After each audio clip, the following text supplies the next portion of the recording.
AJR's Ask the Experts continues now. Tony Caridi with Jeff Sandy of HealthWorks Rehab and Fitness. Our topic this morning is the ACL, the anterior cruciate ligament. You oftentimes hear about it in sports, but it can be an everyday situation for folks so that they may twist a knee, they may step the wrong way. It could be a number of things. Jeff, let's get into the point. Let's say if, hypothetically, someone has suffered a knee injury and they know that it's significant, what are the normal steps to get a read as to what the status of that injury is? And then we'll get into that from there. So generally speaking, a lot of times the general sequence of the way things will go is somebody may go to the emergency room. They may see their primary care doctor, depending on, some people like to go to the hospital right away. Some people wait, depending on how they're feeling.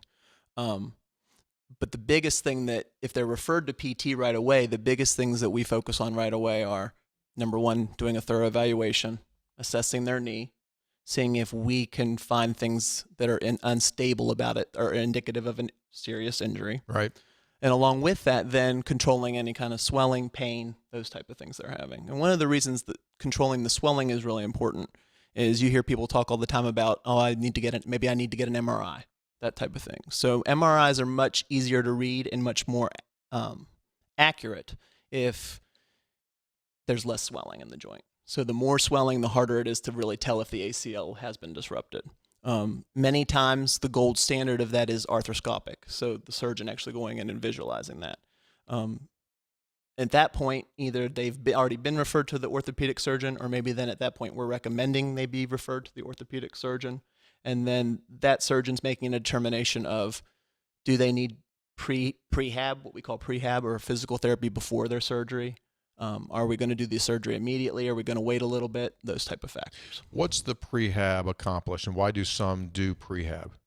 So one of the biggest things with prehab is restoring normal range of motion. So if you restore normal range of motion before the surgery, it's a lot easier to regain it afterward. Also re-strengthening and retraining of that quadricep muscle that we talked about earlier. So that's the muscle, again, in the front of your thigh.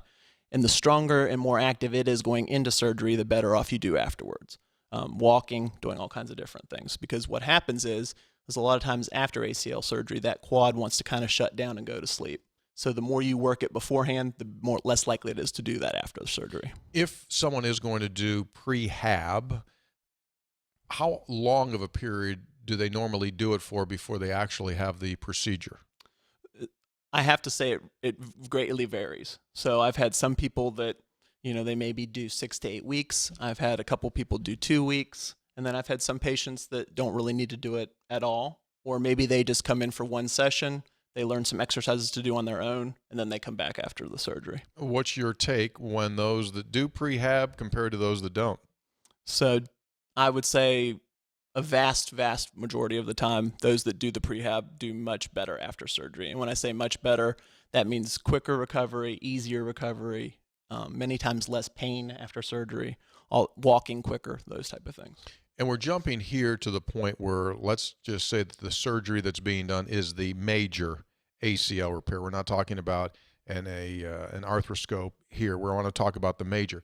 What should someone expect as far as from the day they have surgery to when does rehabilitation begin? How often do they do that? And then long range, how long before they're back being normal? So after the person has had the procedure, there is some variety of what they may expect depending on their specific surgeon. So some surgeons, a lot of people are probably familiar with people being in a brace after they've had ACL surgery. And some of that depends on whether the meniscus was involved, and they're also working on that. And some of it just depends on the surgeon. So many times somebody may be in a brace after surgery for up to 6 weeks. Sometimes they're not in a brace. The other big thing is